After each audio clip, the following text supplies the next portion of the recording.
pâtes pliées, c'est ça? Exactement, des pâtes pliées qui vont être après renvoyées en perçage puis rivetées.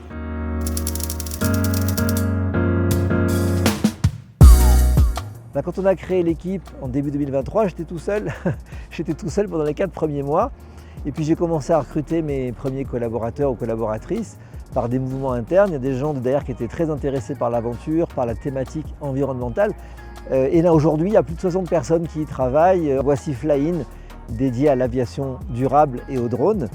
Donc c'est un endroit vraiment spécial où on a regroupé toutes les compétences et les moyens nécessaires pour innover.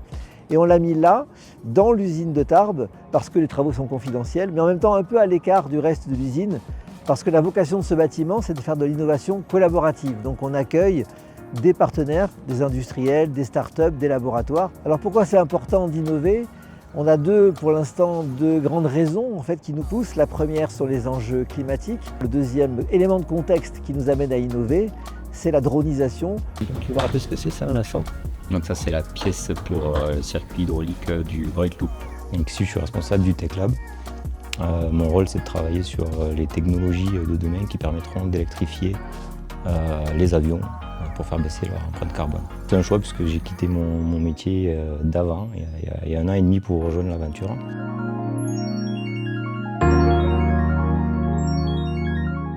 On a aussi un atelier de fabrication rapide qui nous permet de prototyper.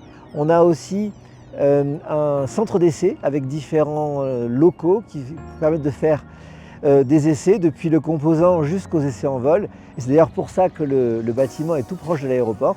L'exemple parfait du prototypage, c'est l'EcoPulse, le démonstrateur que nous avons conçu ici et mis en vol l'année dernière, qui illustre nos travaux d'exploration sur l'avion plus électrique. Typiquement, au départ, c'est un avion de série, c'est un TBM qui sort des usines de Tarbes, mais qu'on a complètement transformé. Alors pour moi, les Hautes-Pyrénées, c'est un territoire qui est remarquable par sa culture qui est préservée, par la beauté de ses paysages, mais aussi par l'excellence technique et la rigueur des gens qui y travaillent.